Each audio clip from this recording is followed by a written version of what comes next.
So what is it? Well, I know this is going to come as a surprise, but Abbott's earnings topped expectations with $615 million in their COVID-19 testing just in the last 2 quarters.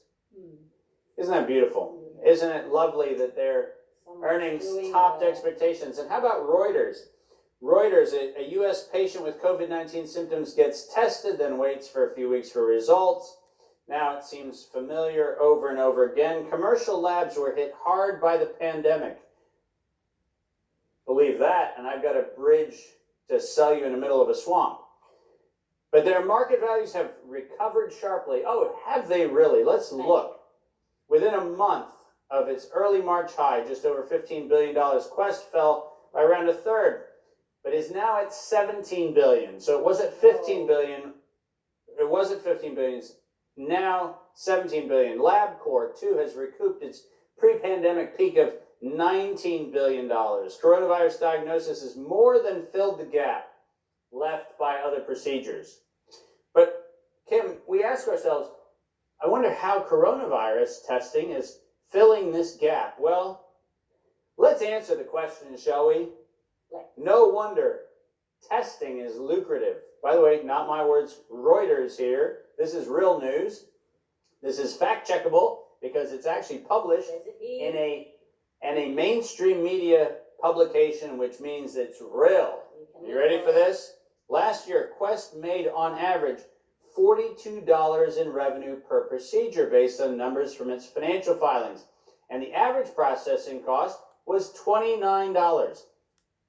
For COVID-19, the basic price set by government-backed insurers Medicare is $100 per test. Wow. True, pandemic testing is unusually fiddly and more reliant on humans than some other types, but even with double the normal, yeah, I know, this is, you can't even make this shit up. But even with double the normal level of expense to reflect the extra quirks and intricacies of coronavirus, the coronavirus test is more profitable than any of their other tests. More profitable. Now, we weren't supposed to ever say those words because we were told that there can't be a real financial incentive to keep this going. And that made me look at the 286, count them, 286 emergency use authorizations filed at the FDA for coronavirus testing. I wonder, Kim, why 286 different companies and divisions of companies would get into such a public service. They're kind and thoughtful. They are kind and thoughtful. We should put them on our team. They feel like they're kind of our team player, except for the fact they're the worst of humanity. 286 companies and their divisions, all listed on the... all referenced right here and right here. You will be able to look up these references. Don't take my word for it. Read the criminal conspirators' own words. It's much, much more entertaining. 286 companies and their divisions have received emergency use authorizations as of today. That's for the U.S. market, including, mysteriously, a number of Chinese companies who have gotten U.S. FDA emergency use authorization for testing coronavirus, which I thought was kind of an interesting, And it begs then the question, why would a governor still be willing to shut down their economy, still be willing to kill small business, still be willing to deprive people of their constitutionally protected liberties? Why would a governor be willing to do that when the evidence clearly shows that there is absolutely no reason to even consider this an epidemic? And by the way, I'm going to get to that fact in just a second, once again from the CDC's own numbers, so stay with me on this. But 286 companies are profiteering on this, and they're doing it because they don't have to prove that their test even works, because as long as the emergency use authorization is in place, as long as Alexander M. Azar keeps the federal declaration of a state of emergency, and every tyrant governor keeps their state in a state of emergency, these companies can continue to rob all of us, and not just rob us, they get the additional privilege of profiting from our misery. This, by the way, ladies and gentlemen, meets the definition, as I said months ago, Section 802 of the Patriot Act. This is coercing a population for personal profiteering and gain. 286 companies doing it right now. And let's get into the weeds on, do we really have something that justifies any or all of these measures? And that's when it gets a little bit more problematic.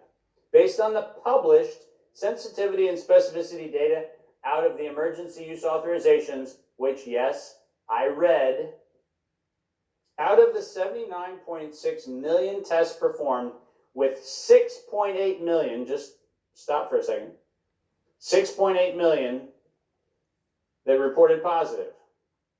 So that's roughly in the neighborhood of around an 8 to 9% positive return. But remember, it's a positive return not on numbers of people, numbers of tests, because different states have different rules for whether or not they count total numbers of tests or total tested population. And since there's no standard, we don't know. But based on that, and not counting the testing error, remember, we had a couple 100,000 in a couple of the southern states where a couple 100,000 reports came back and they were false positives. But we were told, don't worry, those false positives aren't really things that affect the numbers, so don't worry about them, even though there are a couple 100,000 of them. Here's the amazing thing.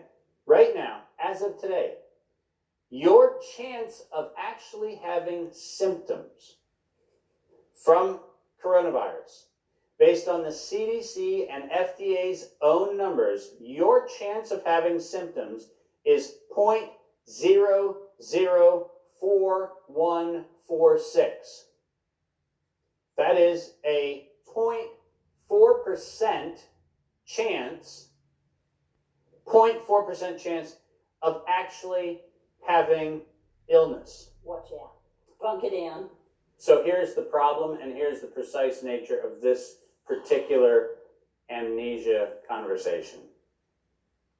This was never about public health. This was about economic gain, and it was about manipulating a population. That's what it was always about.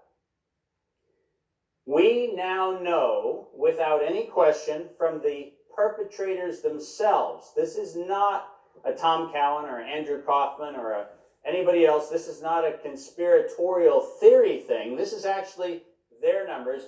We know that the likelihood of coronavirus actually causing a symptom related to any of COVID-19 is 0.004 or 0.4%. Now, little trip down memory lane. Statistics establishes a 5% error as the threshold for whether or not a thing exists or not. If we were going to prove a hypothesis that says that our hypothesis is that coronavirus causes COVID-19, which is what every tyrannical governor put in their state of emergency declaration, for that statistical statement to even have the possibility of being true, it would have had to meet the 0.05 probability level, 0.05 probability level, to even be considered to be rejecting the null hypothesis. The null hypothesis being that these two things have nothing to do with each other. Tiny little problem is the current data shows us that the RT-PCR test, which is what is locking us into a lockdown of Europe, a lockdown of America, a deprivation of liberty around the world, that PCR test statistically doesn't meet its own statistical error rate to even be associated with COVID-19. Meaning that there is not a statistical probability that SARS-CoV-2 and COVID-19, the laundry list of symptoms, have anything to do with themselves at all. And if there's a statistician who wants to take issue with this, go back to your entry-level stats course and recognize that you were trained, as I was trained, that 0.05 was the minimum threshold for statistical significance. And in this particular experience, there is not a single piece of data coming out of the FDA or coming out of the CDC that shows that coronavirus has anything to do whatsoever with COVID-19.